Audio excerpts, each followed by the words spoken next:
Okay, so we're back. We're back to Gwen's place.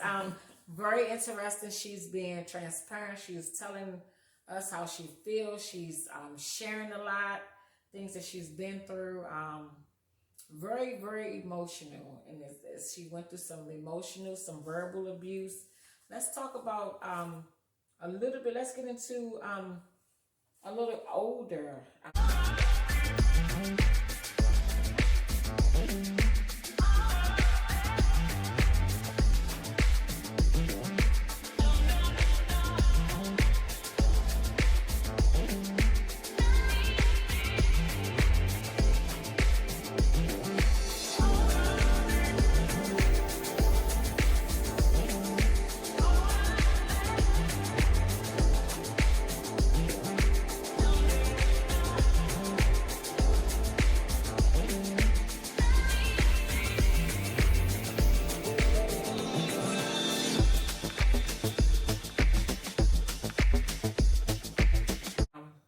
Husband at what age? Let's talk about some of that experience.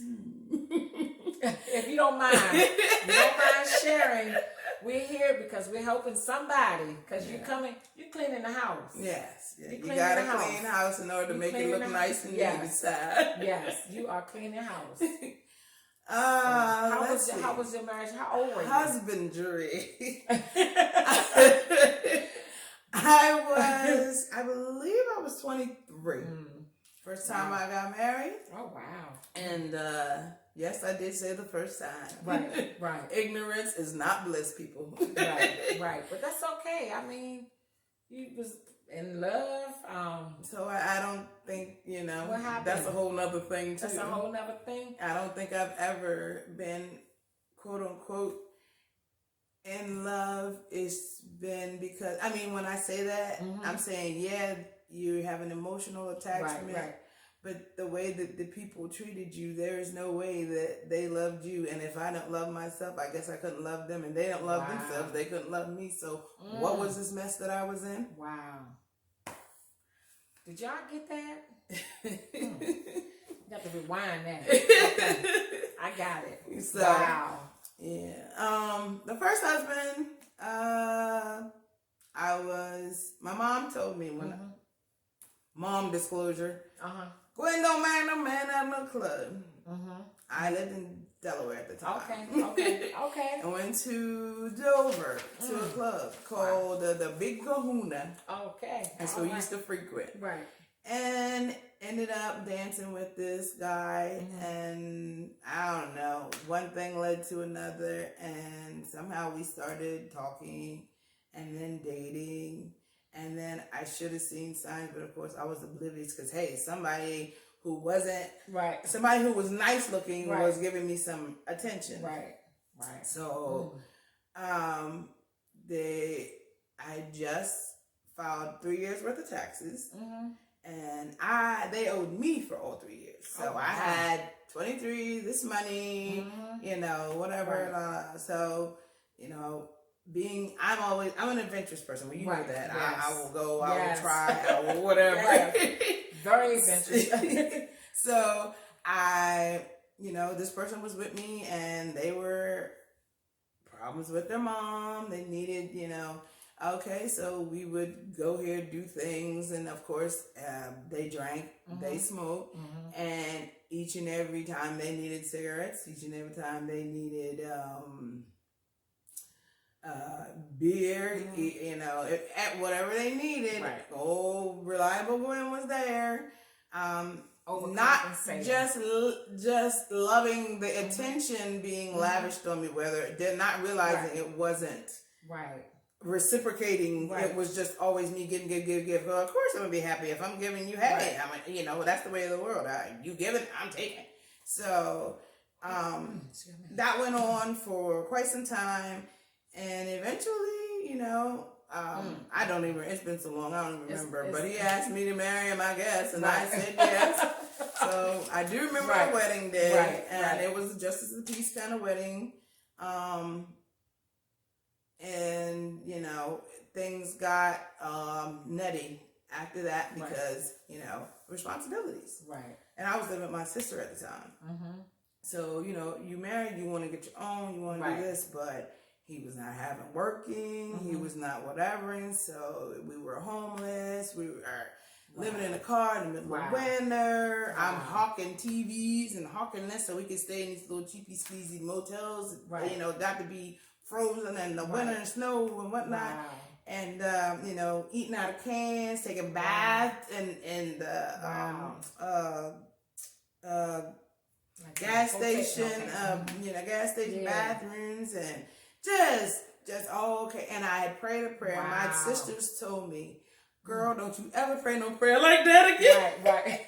I said, Lord, if you just give me this man or let me be with this man, I will go through hell for him. Don't you know I went through hell? So let's be careful what you pray for. Yes, Lord. Be careful what you pray for, okay? So, go ahead. And so you know, we were doing all that, and then eventually I had nothing left to pawn. So, and he wasn't working. He was like, oh, I'm above working in a plant, or, you know, I'm intelligent, I want a real job if I work, whatever. So we ended up, we went and lived with his mom in this little, literally one-horse town. I mean, we walked through the town like you could walk from one end to the other. Wow. Your first husband, you were young, and you thought, you know, that he was into you, he was nice looking, and you just loved the attention. You was young. You was 23, 24. You was living your life. You was married.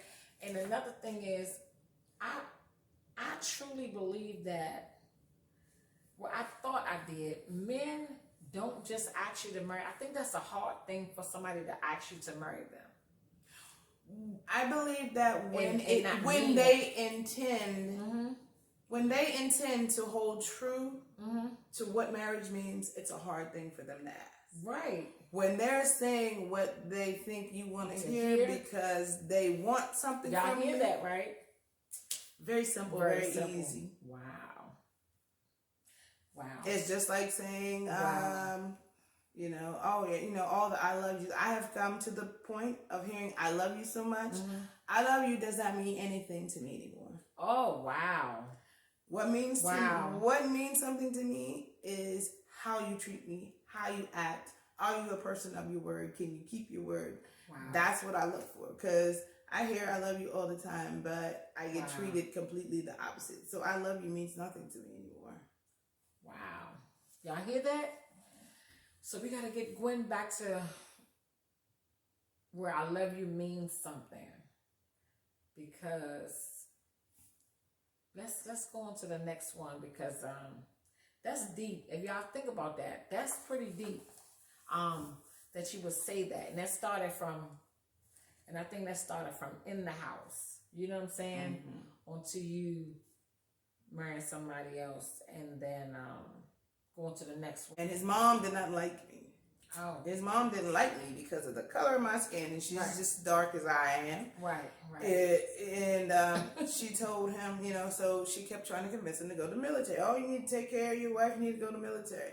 So when he did finally sign up for the military, she told him, you can always get another wife. I'm your mother. You need to take me, because she wanted to travel.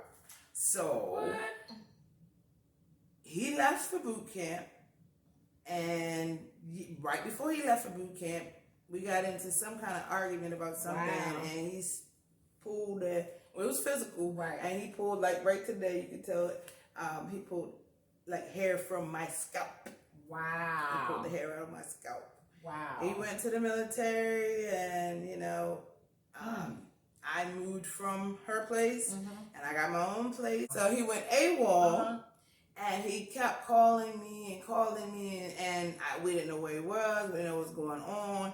And he called me and stressed me so much. My sisters were telling me, girl, you look bad. You know, it was affecting my skin, it was affecting my hair. I mean, just AWOL.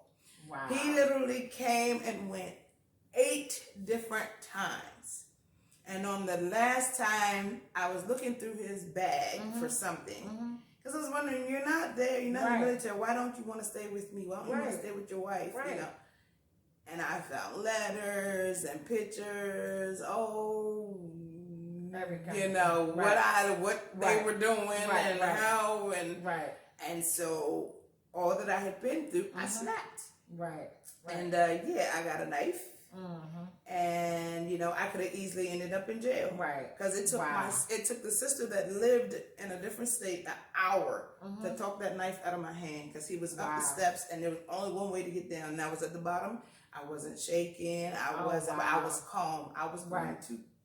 I was gonna, do something not nice, right. And the other sister that lived closer, she came and she was like, it's not worth it, blah blah blah. But it's not cool to let somebody get you to that point. And I was only probably like 25 or something like that, And my whole life would have never had my son, would have never, Exactly. So there was that over a man that wasn't about me anyway. He wanted what he wanted. Exactly. Yeah. Who knows? To this day, he's probably still out there. Right. And then, that was the first experience with husbandry. Right.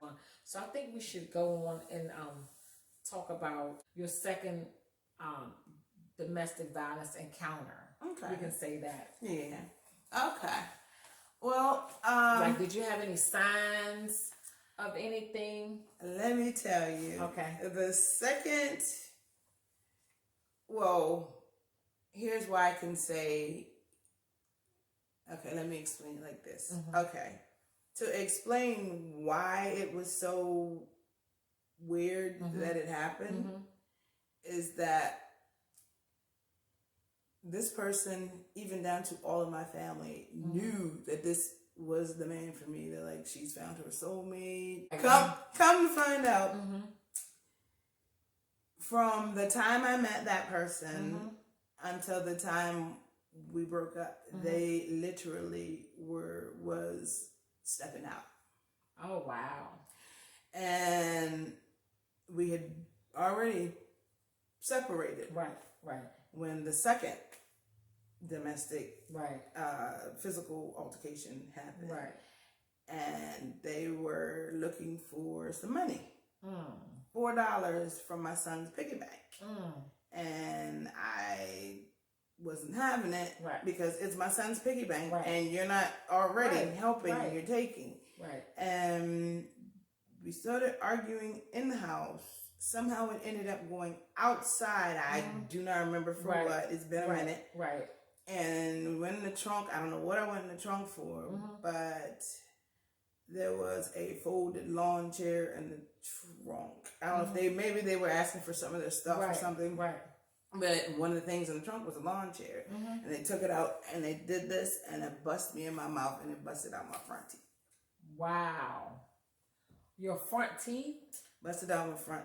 Well, I busted out my front tooth and broke another one. Wow. So, I didn't call the cops. I said I was going to, and they, of course, but I didn't call the cops. Did you tell anyone, like anybody in your family? Did you share with anyone?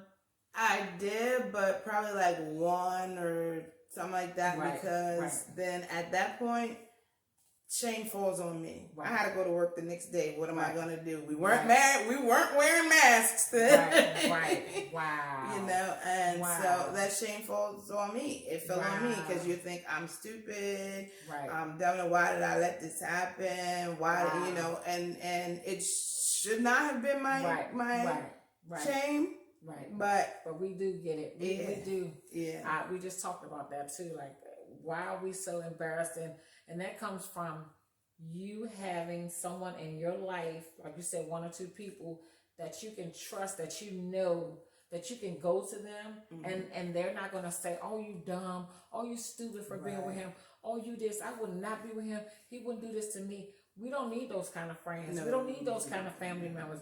We need somebody that's going to lend their ear to with We're us. already down on ourselves enough. We're already down on ourselves, so we don't need that extra, this and that. We don't want to hear that. We want somebody to give us a hug or something here for you. Yeah. You know what I'm saying? Yeah. So that may stop some abuse that take place, because you will be able to say, oh, I'm going through this, and somebody say, y'all come over here. Right. Or you come over here. You know what I'm saying? Like you should be able to have that and not fall, shame on you. But it's hard. Yeah, and I know it's hard. I know it is. So like, again, thanks for sharing your story, because I know this is hard. as opposed to even sharing that. So go ahead. I didn't mean to cut So you at off. this point, no. At this point, I wanted to share a poem called Oh yes, yes. You Stole My Smile. We want to hear that. Yes. Okay. Yes. All right. So this was, I guess, after this, sometime after this. But when you're going through, I write poetry, but I say I don't like to write poetry because the only time I seem to write it is when I'm going through it. But that's good. That's how they say people work when they're under pressure. That's some pressure. Okay. So this one is called You Stole My Smile. You stole my smile, or maybe I gave it away. Either way, it's gone. That's it. That's it. It's gone. That's deep. That's deep. We at Gwen's place. That's deep. Now, I'm gonna ask you one more question, and then I think we're gonna have another poem because that was like I love her poems. All of them, I could be happy and jumping all up and down and stuff. So since we're recording, I can't do all that. I'll just take it all in. That he stole your smile, and did not care. You couldn't tell anybody, you know what I'm saying? So you're stuck with that, you know what I'm saying? And it comes with when your teeth are like, in this country, teeth is a huge thing. Yes. You know. So when you have a messed up smile, there's a stigma that comes with that. And it's like, you don't care about yourself. You're not taking care of yourself. You sometimes even it's like you're on drugs or, that's true. You know, whatever. No, that's and true, it's though. like, that's true. I got that. Because I ended up being able to get my dentures. And I was out eating one day and the waitress, she threw it away. We couldn't find it. So I was the next 7 years after that. I had to deal with all of that lash. You could see the sites. You could see this woman. I was when I was in college, in a college art class. Wow. Older lady. Now you know you need to do better when you're older, but she was like, "You're not a bad looking girl. Why don't you take care of yourself?" Wow. And I was like, really thinking to myself, really? Wow. Why don't you ask what the situation is? Right. You're judging without even without knowing what the situation is. And at that point, I'm like, it's on me, but it should not be on me. You know? But that's another thing. Why are we so judgmental? We'll see somebody with a missing tooth or a scar on their arm or their hair not done or they don't have on decent clothes, and we so quick to judge them, but we don't have a clue that woman could have just ran out the house with no shoes on. She could have just again had her teeth knocked out, and you all are judging people. So I mean, we really need to get out of that. So thank you so much for sharing that story. I think me and you were somewhere and somebody said something about your teeth, and I was like, they don't even know, and I got mad. I don't know if you remember. And because I think you told me like they were making fun, but they don't even know what happened. And I think I said something, but like I just, what I'm saying? TGee, my protector. Yeah. And I think I said something. I was like, you don't even know what happened. It was like, oh, I'm sorry. But you quick to laugh and judge somebody, but you don't even have a clue what happened to that person. So we need to really stop doing that. So again, you sharing your story hopefully will help somebody, and us talking about it, help people not be so judgmental. You know what I'm saying? Help people overcome their verbal and emotional abuse from family members, and other things that may have went on, in their lives by you just sharing your story. Somebody might be watching saying, oh my God, I went through that. You know what I'm saying? You just never know. This is going to go worldwide. We on you. This going worldwide. I already know. So, claim it. So this going worldwide. So you helping somebody, and I think you have another poem you want to share. Yeah. And actually, it's perfect segue from the lady who is judging. Yeah. And the poem is called "My Battle Scars." Okay. And it's like my mantra because I have to keep reminding myself that the shame is not mine. It's not yours. Mine. It's not yours to bear. Yeah. No, it's not. My battle scars. My battle scars are many. I accept them today and vow to wear them as a badge of honor. I rebuke their power to control my reach for success, their hold over what others may or may not think of me. This shell, that houses who I really am is flawed. The keeper of what lies inside this shell sees through non-judgmental, unbiased eyes. Instead of letting my scars hinder me, I vow to use them today and every day in every possible way to empower myself and all soldiers to stand strong and wear their battle scars daily as a badge of honor. That's good. We didn't do that to ourselves. No. So it's not our cross to bear. Yeah.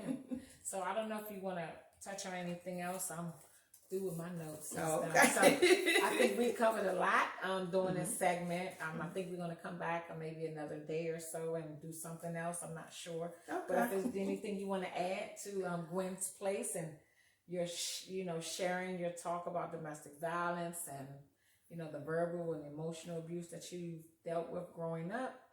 Anything else? The only thing I would add in regards to myself, I guess, is that as you all know, and you see in my videos, I laugh a lot. It's a boisterous laugh. And I do have kind of a crazy imagination, but a lot of times when you all see someone who laughs, in my situation where I laugh a lot, it's a coping mechanism. I might be, feel embarrassed, or I might feel whatever, or I might, it's a coping mechanism.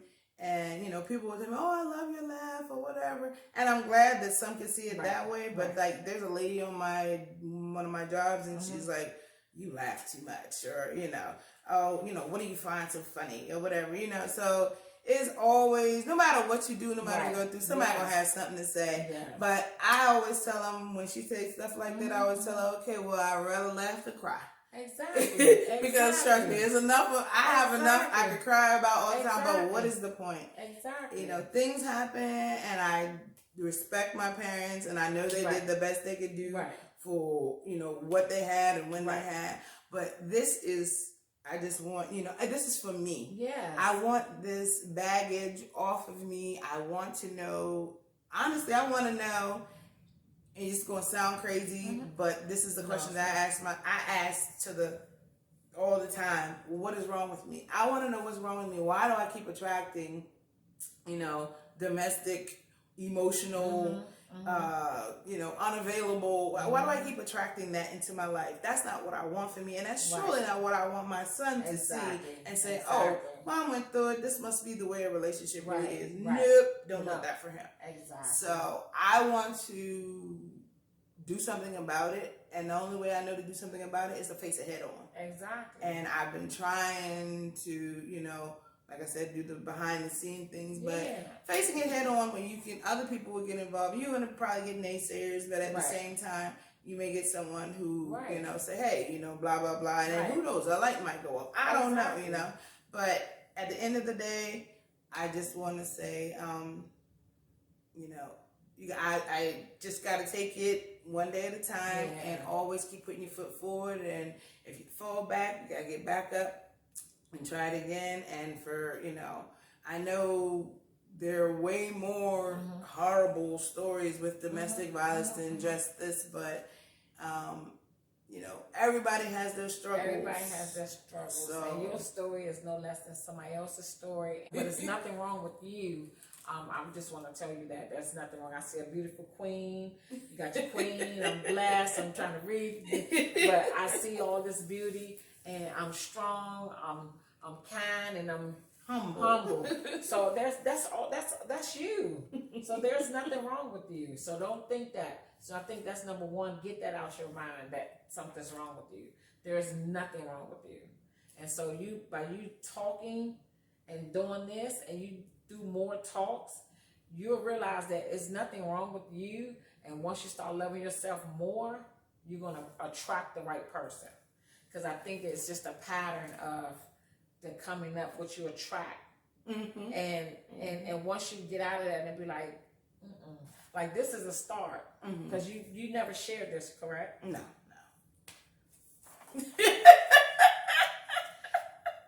I feel honored and privileged, but you're gonna help somebody, and this is your first time ever talking about this in public. In public, yep. And something wrong with you? Ain't nothing wrong with you. There's nothing wrong with you. There's nothing wrong. I just want to let you know that there's nothing wrong with you. And remember that. I appreciate that. You remember that. You know I'm your biggest supporter. So there's nothing wrong with you. Something wrong with them, but it's nothing wrong with you. Yeah. So, yeah. Well, I thank you so much. You're welcome. You're welcome. You're welcome.